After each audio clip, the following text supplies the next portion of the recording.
All right, y'all. So it's nighttime, and I actually just fed my sourdough starter, Sir Isaac Gluten, because I'm gonna make sourdough tomorrow. So I wanted to show you guys what he looked like when I first fed him, and then tomorrow he'll be hopefully up to about here in the morning. So what I'm trying to do, my goal is, as far as timing, is I want to get it where, because what'll happen is it'll rise, and then it'll start falling again when the when the good bacteria runs out of food, it'll start falling again. So my goal is to get it where it's at its peak before it starts to fall. So that should be in the morning. When I get up, it should be pretty high up. And then I'll go ahead and start the sourdough process, and I'll bring you guys along. All right, good night. I'll see you in the morning. All right, y'all. It is the next day. Here is my lovely sourdough starter, Sir Isaac Gluten. As you can see, he has doubled in size. So we will be making a sourdough bread with him today. All right, so for this recipe, let me wash my hands here. We're gonna need our sourdough starter. We're gonna need salt, water, and flour. So, we're gonna start with 120 grams of Sir Isaac Gluten. So I have my scale here set to grams, and I've got it zeroed out. So let me just put 120 of him in here. If I go over a little, it's okay, because that'll just make it more sour. Let me pull him a little bit out anyway, because I went over a lot. Whoops. Okay. So I'm gonna put him, I'll feed him and put him back in the fridge. All right, so then I'm gonna put in 400 grams of water. All right, good. And what I like to do is just kind of mix those up a little bit to get my sourdough starter a little bit dissolved before I put in my flour. Okay. So that's good. Ooh, yikes. That is good right there. All right, so I'm gonna zero out my scale, and I'm going to use 100 grams of whole wheat flour, and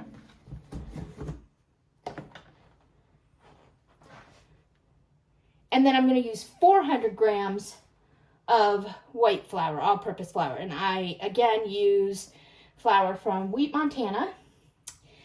And it has a 13.3% protein level. So, okay.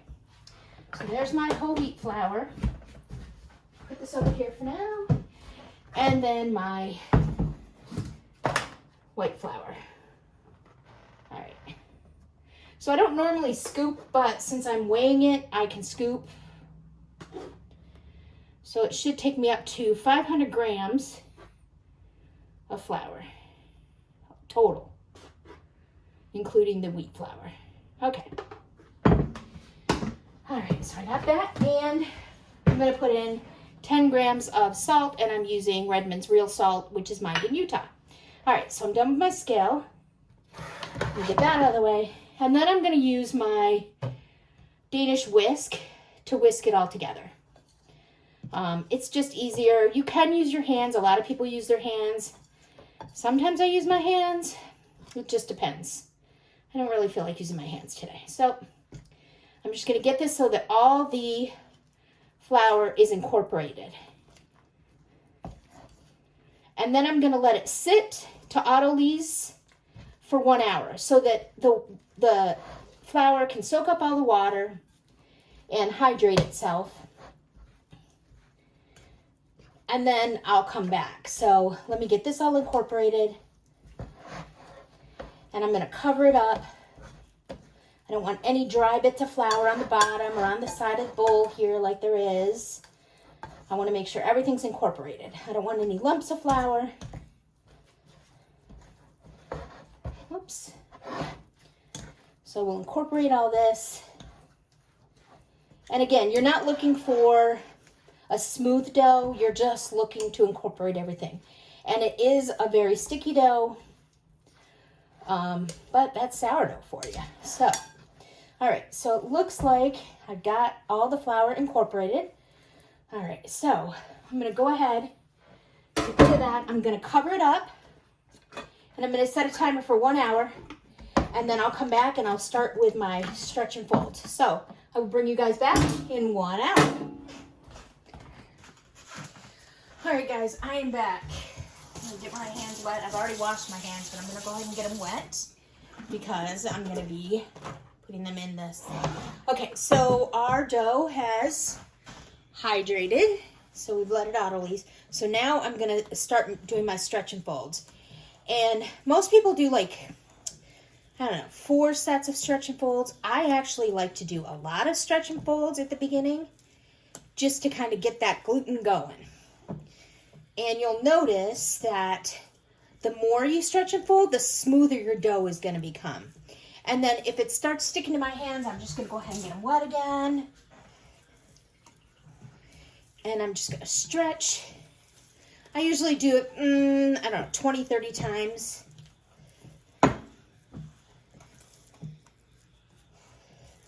And you'll see it's getting a lot smoother, and you can see it's getting more stretchy. So I'm just going to keep doing this. And then what will happen is I will come in here for the next 4 hours every 30 minutes and do a stretch and fold on this.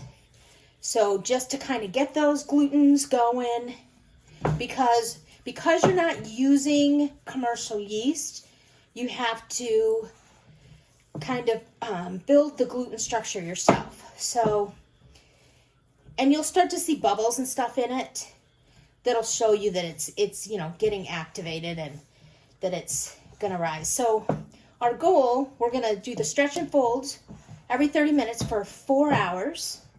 And then once that's done, we're gonna go ahead and let it have a very long bulk ferment, and we're gonna let it bulk ferment until it doubles in size.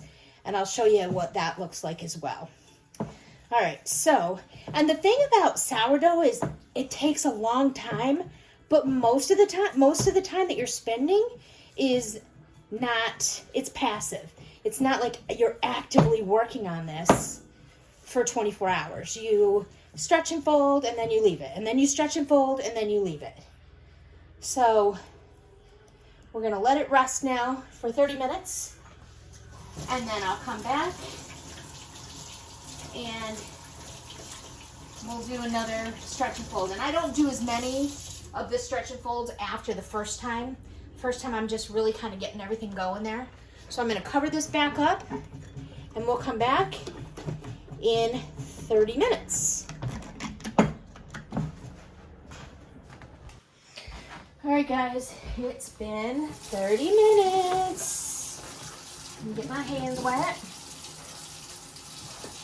And again, look at that. See how it's really getting some structure there?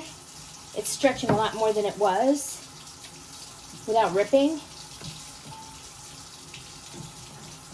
And this is only the second stretch and fold, so it's doing very well. Sir Isaac Gluten is happy. All right.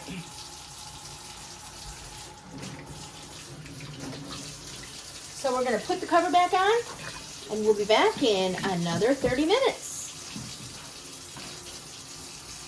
All right, guys, here comes our third stretch and fold. See, it's getting very, very stretchy. That gluten is working.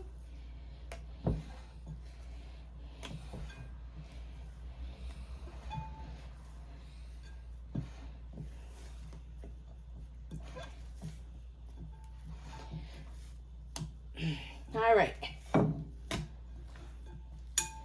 So put that in there. Okay. So it's coming together nicely. It has been about an hour and a half, so we still have quite a bit of this left. So I'm not going to bring you guys in for every 30 minutes just because it's redundant. So I'll bring you guys back before we do the bulk ferment. Okay guys, so our 4 hours is over. So what we're going to need for this next part, we're going to shape the dough. So we can do a pre-shape, which I don't always do, because I think that sometimes on the pre-shape when I'm doing a round one, it kind of knocks some of the air out and it doesn't, my loaf doesn't get as high. But you're gonna need a banneton, which is just a basket, a wicker basket. And then I have a cover for my banneton, so I'll put that on. And then I have some rice flour. I'm gonna go ahead and get all this ready before I pour out my dough. I'm gonna sprinkle rice flour in here, and this keeps the dough from sticking in the banneton. I'm gonna heavily flour it. Okay. Then I'm gonna go ahead and I'm gonna get my dough out. I'm gonna put my banneton back here. So as you can see, it has doubled in size. It's got some nice air bubbles in it. So I'm gonna go ahead and first I'm gonna spray water. Am I gonna spray water? I'm not gonna spray water because I don't know where my water bottle is. Okay. So that's fine. I'm gonna go ahead and just sprinkle some water on here on the counter just so that it won't stick. You don't want to put any flour because that'll ruin the hydration. I have here a bowl scraper. This is going to help me get the dough out easily and still leave most of the air in it. Because this is not a yeast dough, it's got the starter, you want to make sure that you try and leave as much air as possible in the dough. All right, so here's my dough out, and then I'm going to take my bench scraper, which is this, and I'm just going to go ahead and fold it up this way and fold this way. Oops, it's going over the side here. Okay, and you just kind of want to get it in a ball is what you're working on. Okay? And again, it is a very wet dough, so you can bring your middle up here so it does a dough, and then flip it over really quick. Okay. And actually, I think I might have to pre-shape this. Let me see if I can get it. If you twist around like this, a lot of times you can get it, tighten the top up a little bit so it's got some tension on it. That'll help it keep its shape. And then I'm gonna go ahead and put some more dough or some more flour on the top because I'm gonna take it and I'm gonna flip it over into my banneton. So I'm gonna go like this and I'm gonna flip it over like that, okay? And then I'm just gonna try and seal these in, okay? Seal the back, okay. Now, so what's happening here is the side that's down is gonna be the top part of your dough loaf tomorrow when you take it out. I like to let my dough bulk ferment slowly in the refrigerator overnight. And you can let it ferment for anywhere from 12 to 36 hours and it's fine. So let me get and I just put a shower cap on it. Let me get one out here. I have these shower caps. I just go ahead and I'm gonna go ahead and sprinkle some dough or sprinkle some flour on this because you don't want it to stick. And you can brush the excess off, that's fine. I'm just gonna put my little shower cap on it. And then this is gonna go in the refrigerator until tomorrow. I'll take it out in the morning and bake it up. So I will bring you guys back. So again, like I said, sourdough takes a long time, but most of it is not active time. All right, so I will bring you back up tomorrow when I'm ready to bake it. All right, guys, good morning. It is the next day. so I just got our sourdough out of the refrigerator. I did go ahead and preheat the oven to 450 degrees with my Dutch oven in there. And so what I'm going to do is I'm going to go ahead and put this sourdough, I'm going to flip it out onto the parchment paper because it's easier to get it into the Dutch oven that way, and then we'll score it. Okay, so it comes right out. So this is a lamb, and we're going to use the lamb to score it. So I'm just going to do a cross pattern. And what this does is it gives the bread a place to expand and rise. Okay, so I'm going to get my Dutch oven out. I'm going to move this over here, get my Dutch oven out and of the oven, and we'll put it in there and get it started.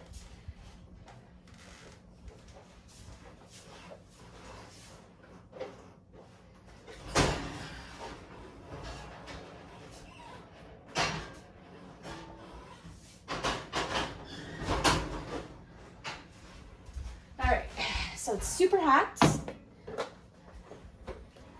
Let me put those over there. We'll go ahead and we'll put the dough in here.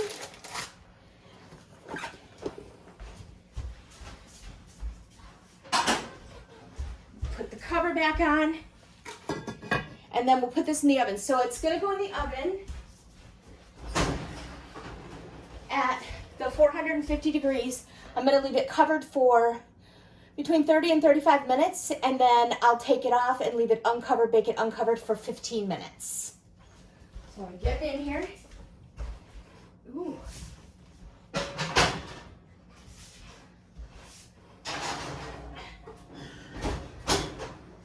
So apparently my board doesn't like that heat. I melted my cutting board. All right, so I'll let you guys know when we take it out of the oven. All right, my sourdough loving friends, our sourdough is out of the oven. Don't be sourdough, our time is almost up. Come for the recipes, stay for the mom jokes. All right, are you ready? Ta-da! There's our beautiful sourdough. Made with just salt, water, flour, and Sir Isaac Gluten. Yay! He's doing such a good job. All right, so I hope you guys enjoyed this. Please, if you haven't already, subscribe to my channel.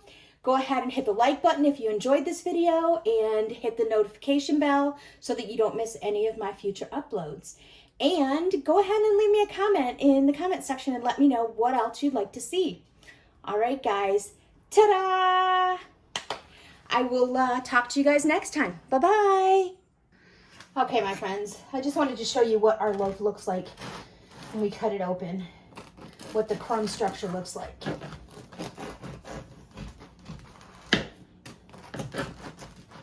Ah.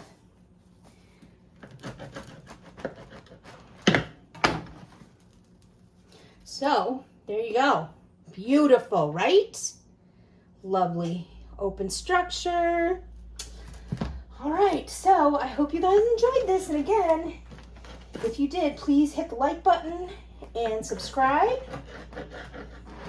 And hit the notification bell so that you get notified every time I post a video. All right, I'll talk to you later. Ta-da!